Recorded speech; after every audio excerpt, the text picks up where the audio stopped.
Bonjour à tous. Alors moi, je n'ai pas d'expérience à livrer. Je n'ai pas été candidat à Sciences Po parce que je savais que de toute façon la cause était perdue et j'aimais l'idée d'être candidat à Sciences Po. Mais comme c'est réservé à des énarques, je crois que Mme Maillère a été très courageuse, mais les jeux étaient largement pipés si on en juge par l'expérience antérieure. Mais donc, je ne vais pas parler de mon expérience à moi. Je n'ai pas de cas à donner dans ma carrière, disons, de menaces sur la liberté académique. J'ai fait un livre, évidemment un livre un peu...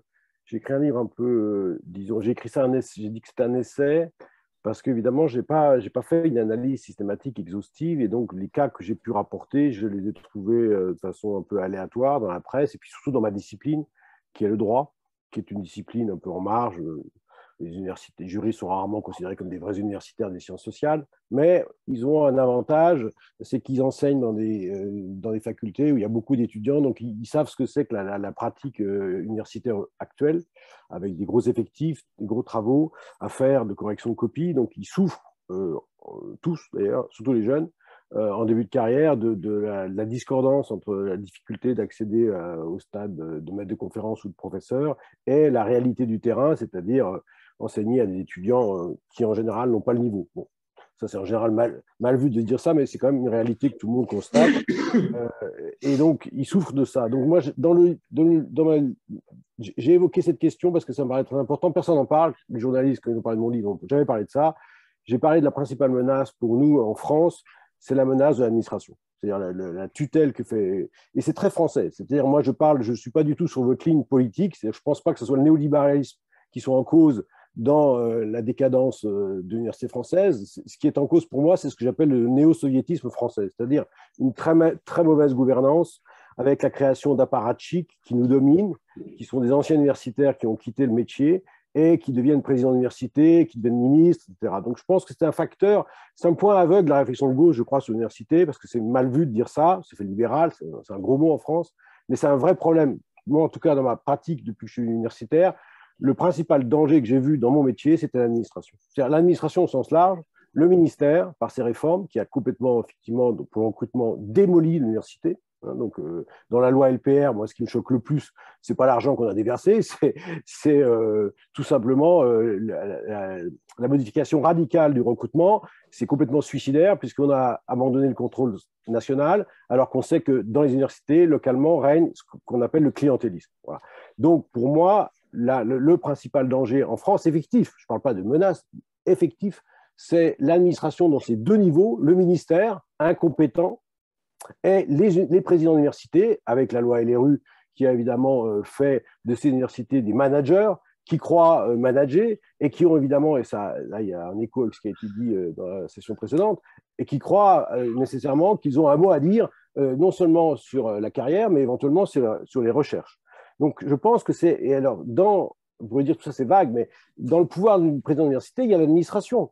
Je cite un cas. Je n'ai pas eu beaucoup de cas, mais je pense que mon livre montre la face émergée de l'iceberg et que, en fait, la situation est plus grave que ce que je décris. Mais je ne connais pas la situation dans des autres départements. Donc, ce que je dis, c'est aidé quand même par d'autres collègues avec de la science française, on a d'autres collègues. Et à chaque fois qu'on me raconte des anecdotes sur l'université française, c'est consternant. D'ailleurs et les collègues sont en cause, hein. J'excuse pas, il n'y a pas que les présidents d'université, mais les présidents d'université, c'est quand même le point central. Pourquoi? Parce que l'administration a pris le pouvoir. Et je prends un exemple, dans le livre, je cite un exemple qui est aberrant, mais je sais qu'il existe ailleurs, d'un président d'université, je cite son nom, c'est le président de l'université de Reims, vice-président de la CPU, donc c'est un ponte, d'accord, qui a laissé son administration gouverner dans le temps de Covid et cette administration a imposé à tous les universitaires de devenir des informaticiens pour faire ça. Ça a l'air de rien. Ce sont des centaines d'heures de travail que les gens ont perdues parce qu'ils ont dû apprendre des tutoriels. Et il y a un groupe d'historiens qui a osé refuser en disant ce n'est pas notre métier, nous ne faisons pas le paramétrage technique des examens.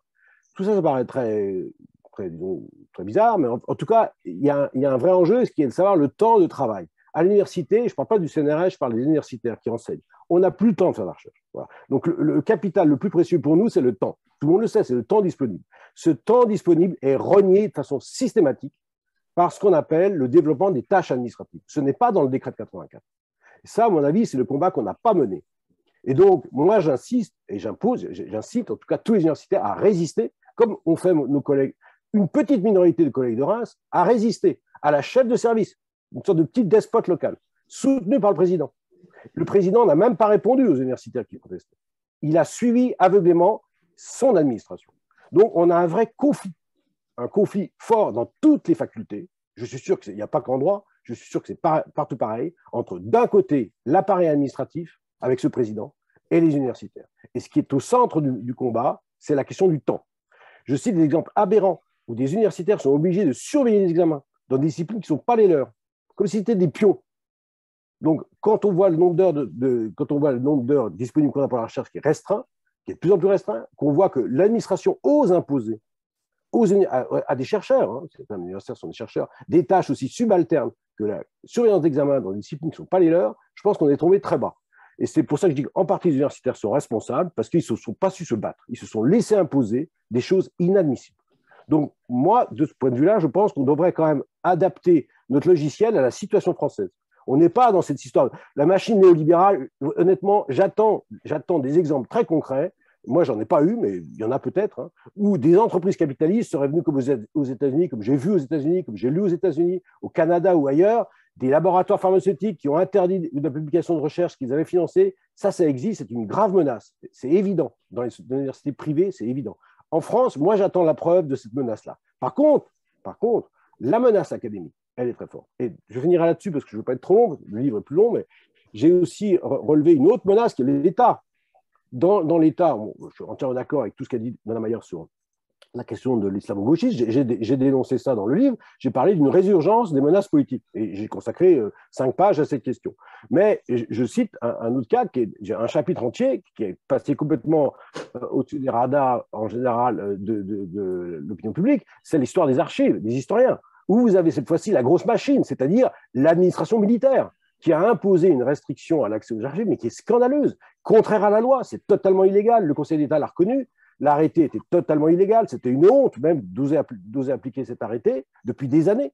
Et évidemment, une fois que l'arrêté a été déclaré illégal, qu'est-ce qu'on a fait? Le Conseil d'État, l'appareil administratif français, a transformé cet arrêté en loi. C'est-à-dire la disposition contestable, c'est un truc de légiste évidemment, on place au niveau de la loi l'arrêté. Donc l'arrêté devient légal puisque devient la loi.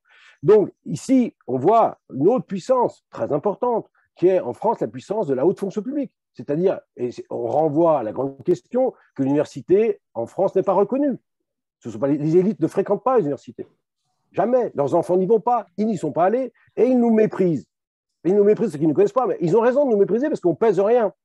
Et donc, ça, c'est une autre menace très importante. Donc, on a un système, si vous voulez, extrêmement compliqué. C'est pour ça que moi, je sais que j'ai tort peut-être, mais l'espoir est très ténu, parce que pour arriver à changer ça, il faut arriver à changer ce qu'on a dénoncé avec mon collègue François Watin, dans le livre Alain Caillé, sur Refonder l'université, c'est-à-dire le système classique en France, où vous avez une domination tellement évidente des grandes écoles et tout le système qui va avec sur les universités, que les universités sont parents pauvres.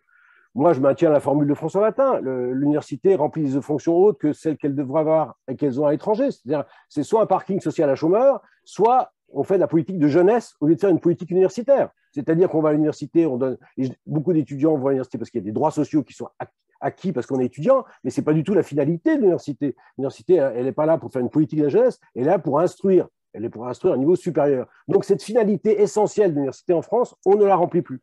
Et donc, évidemment, le drame, si on peut dire, ce n'est pas tellement la liberté académique en France, c'est la distorsion entre ce qu'on demande aux universitaires de faire, c'est-à-dire un enseignement au rabais, où la recherche n'a plus aucun rôle, avec justement le recrutement qui est extrêmement exigeant. Donc, c'est en train d'éclater parce que la contradiction est tellement manifeste que vous avez une désespérance très forte au niveau des jeunes, parce que je laisse de côté le pire, c'est-à-dire ceux qui n'ont pas eu de poste, parce que ça, il y a encore pire, il y a ceux qui n'ont pas de poste. Mais et c'est de plus en plus le cas, on a des gens très brillants qui n'ont pas de poste. À cause du mauvais recrutement, on pourrait en reparler, c'est un autre problème. Donc, on a une situation en France où je dirais la liberté académique, les menaces effectives sur la liberté académique ne sont malheureusement qu'un ensemble, un élément d'un ensemble bien plus grave qui est cette situation dégradée de l'université en général. Et je parlais que de l'université parce que je ne parle que de ce que je connais, et je connais l'université, je connais très peu les établissements de recherche. Voilà en 2 mots ce que je voulais dire. J'aurais pu dire plus, mais je crois qu'il faut aussi que tout le monde s'exprime. Voilà, merci.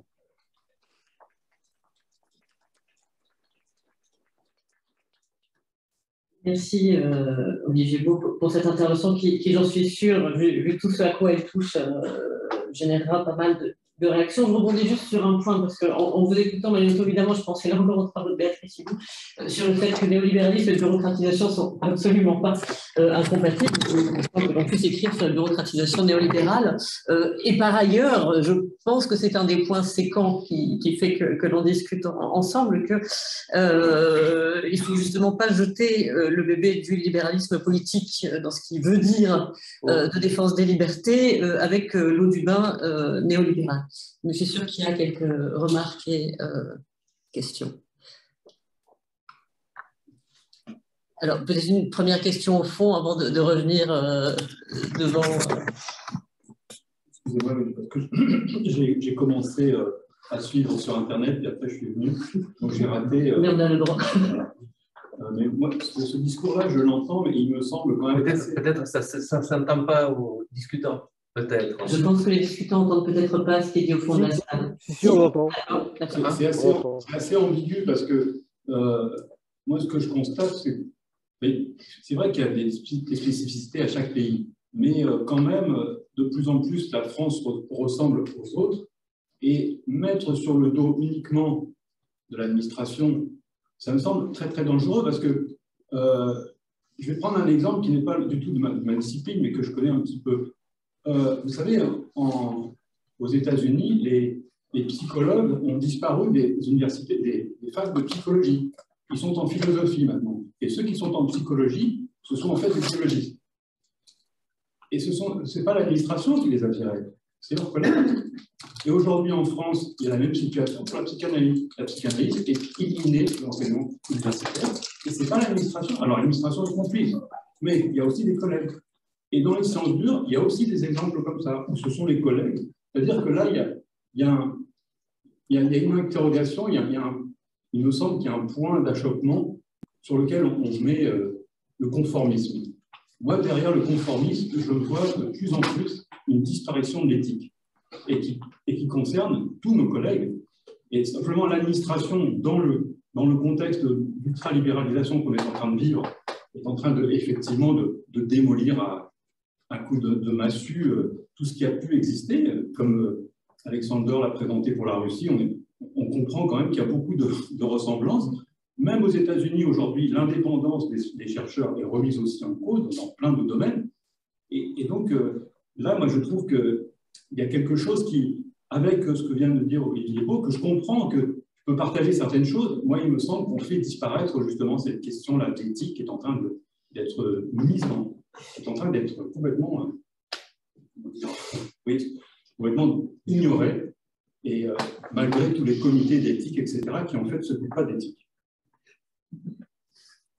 On va prendre peut-être les trois questions. Juste poser une question. Est-ce que, en parlant d'administration comme ça au sens large, on ne fait pas un amalgame qui politiquement pourrait être un peu ruineux, si on veut quand même garder un espoir, changer un peu les choses, entre en gros une frange de technocratie qui a des circulations, plutôt des cadres A+, qui peuvent être un coup DRH à la Sorbonne, un coup d'après DRH au musée du Louvre, et qui ont des circulations qui ne sont pas que, d'ailleurs, l'administration universitaire, avec des personnels, pour le coup, qui sont plus au contact des universitaires et qui, bien souvent, finalement, appliquent des textes, des indicateurs, font tourner tout un tas de circulaires, mais qui sont déjà dans une sorte de ressentiment vis-à-vis des universitaires qu'ils estiment relativement méprisants à leur égard, etc. Et est-ce qu'on n'aurait pas intérêt à un peu plus discriminer, à garder le terme de bureaucrate ou de technocrate pour les personnels des communes, des presses, enfin de tous les instruments de regroupement HCRS, etc. Là où on a quand même besoin de garder des communautés universitaires dans les universités, peut-être qui restent relativement pacifiées, parce que les exemples donnés, pour moi, étaient très variables entre le cas d'une université où on a un président qui tourne en roue libre et qui balance un texte, et puis finalement des services l'appliquent, et puis des formes de réformes voulues par le haut et poussées par le ministère et l'administration centrale, où là, effectivement, on est très hors sol par rapport au monde académique, mais qui ne sont pas tout à fait peut-être les mêmes types d'agents administratifs. Est-ce qu'il ne faut pas aussi réintroduire une forme de discours un peu à deux niveaux quand on parle comme ça de l'administration, parce que politiquement, ça ne peut pas être contre-productif, finalement, de faire un gros bloc comme ça. Et un dernier point d'Alexandre. Oui, en vous écoutant, j'ai senti évidemment une sympathie anarchiste, mais écoutez, c'est quand même un peu réducteur à parler de l'administration comme la source, de l'appareil administratif comme la source de tous les maux, puisque vous avez évoqué un paramètre très important qui est la gestion du temps. Et ce qu'on observe en Russie, ce qui est effectivement tout à fait la réalité en France, c'est que les tâches administratives qui étaient avant gérées par les administrateurs dans le sens technique sont transférées de plus en plus souvent aux chercheurs, aux professeurs et au personnel qui doivent remplir les tâches administratives au lieu des administrateurs. Alors, on pose la question, ce qui font les administrations dans ce cas-là. Et c'est peut-être ça à discuter de manière un peu plus consistante, à ne pas exiger la suppression de l'administration, mais plutôt une restauration de la bonne administration. Je comprends que c'est très comprometteur comme terminologie, aussi dans le cadre des études de la gouvernementalité et de la critique post-foucauldienne. Mais pourtant, l'administration, est-ce que vous voyez une autre forme, à part les critiques à la Grébert, de la gestion des institutions? Merci. Je peux répondre, Johanna? Oui, c'est. Oui. Merci pour toutes ces remarques. Bon, alors évidemment, j'ai peut-être été. J'ai axé le livre sur un point. Donc, simplement, je rassure tout le monde, ou j'inquiète, mais ce que j'ai dit, c'est que c'est la forme la moins connue de menace sur la liberté. Je ne dis pas que c'est la seule, je ne dis pas que c'est la plus importante, mais je dis que c'est la moins connue. Et je dis qu'effectivement, en France, elle est importante parce qu'il y a une spécificité française. Je maintiens qu'il y a une spécificité française. En tout cas, par rapport aux universités anglo-saxonnes, c'est évident. C'est la première chose qu'on remarque quand on est en France. C'est la suradministration. C'est une tendance évidente. Donc, je ne suis pas du tout anarchiste et je partage tout à fait ce que dit Sander. C'est-à-dire que, évidemment, il faudrait une bonne administration.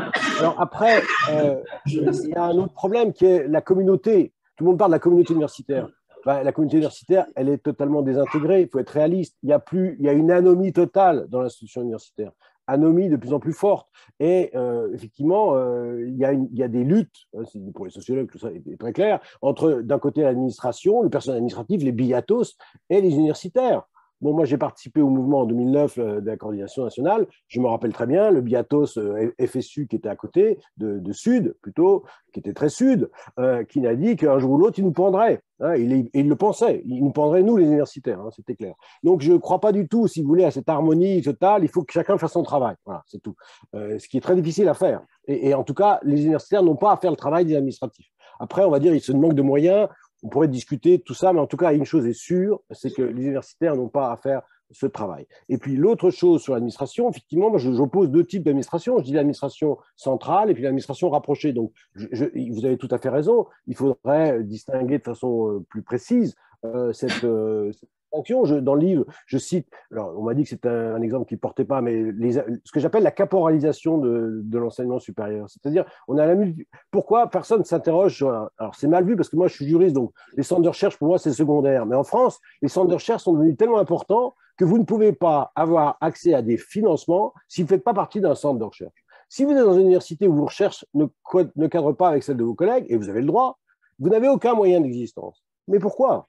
Pourquoi est-ce qu'on ne fait pas cette réforme toute simple? C'est que tout universitaire qui est nommé dans une université, qui est recruté, et il a un budget personnel. S'il veut s'impliquer dans une équipe de recherche collective et que s'il a intérêt à le faire, qu'il le fasse. Mais qu'est-ce qui empêche, et là c'est peut-être effectivement un peu anarchiste mon point de vue, qu'est-ce qui empêche à cet universitaire de le faire? Je rappelle toujours cette anecdote de Luhmann, pour moi qui est le plus grand sociologue du XXe siècle, après Weber. Eh bien, Niklas Luhmann, quand il est arrivé à Berkeley, il a demandé à Bielefeld, l'université, qu'est-ce que vous voulez comme moyen? Il a dit, je veux du papier et du crayon. Voilà ce qu'il a demandé. Donc, je crois qu'il faut défendre ça. Il faut défendre cette idée qu'on puisse être à l'université sans forcément dépendre de ses centres de recherche, de ses écoles doctorales. Et ça, je peux vous dire que dans l'université, c'est un cancer qui nous ronge parce que ça donne du pouvoir à des petits chefs. Et les collègues sont évidemment, tout à l'heure, vous avez dit les collègues, vous avez tout à fait raison sur l'orthodoxie des collègues. C'est pour ça que je dis les collègues sont en partie responsables. Parce que vous avez des collègues qui, une fois qu'ils ont le pouvoir, aucune raison d'ailleurs que les collègues soient différents des autres hommes, eh bien, qui abusent de ce pouvoir. Et donc, il faudrait réfléchir a tous les moyens qu'il y aurait de limiter ces abus de pouvoir potentiels. Et pour moi, une partie vraiment grave de ce qui se passe aujourd'hui, c'est cette caporalisation de la recherche. Je donne un exemple. On me dit c'est un exemple, mais ça prouve à quel point on en est aujourd'hui en France, où vous avez un directeur d'école doctorale qui s'est permis, c'est illégal ce qu'il a fait, qui s'est permis de refuser une soutenance de thèse, l'autorisation à soutenir une thèse sur la base de 2 rapports qui étaient positifs, mais qui, selon lui, selon le directeur d'école doctorale, n'étaient pas suffisants par rapport à ses exigences à lui. Et donc, il a refusé l'autorisation. Il a fallu qu'il y ait un recours, une lettre recommandée de l'avocat de l'étudiant en question, du doctorant, pour qu'il puisse soutenir sa thèse. Et il a évidemment eu sa thèse. Donc oui, alors vous pouvez dire c'est un exemple parmi mais je suis sûr que je connais des collègues apariens qui m'ont raconté d'autres abus, c'est-à-dire des directeurs d'école doctorale. Moi, je voudrais qu'on parle de ces questions-là, parce qu'elles sont décisives. Pour le coup, les doctorants, on parle toujours des directeurs de thèse qui seraient, paraît-il, d'horribles persécuteurs, mais on ne parle jamais des directeurs d'école doctorale. Donc, je voudrais qu'on pose ces questions, ce sont des vraies questions. Il ne s'agit pas d'anarchisme, mais il s'agit de vraies questions qui se posent quotidiennement.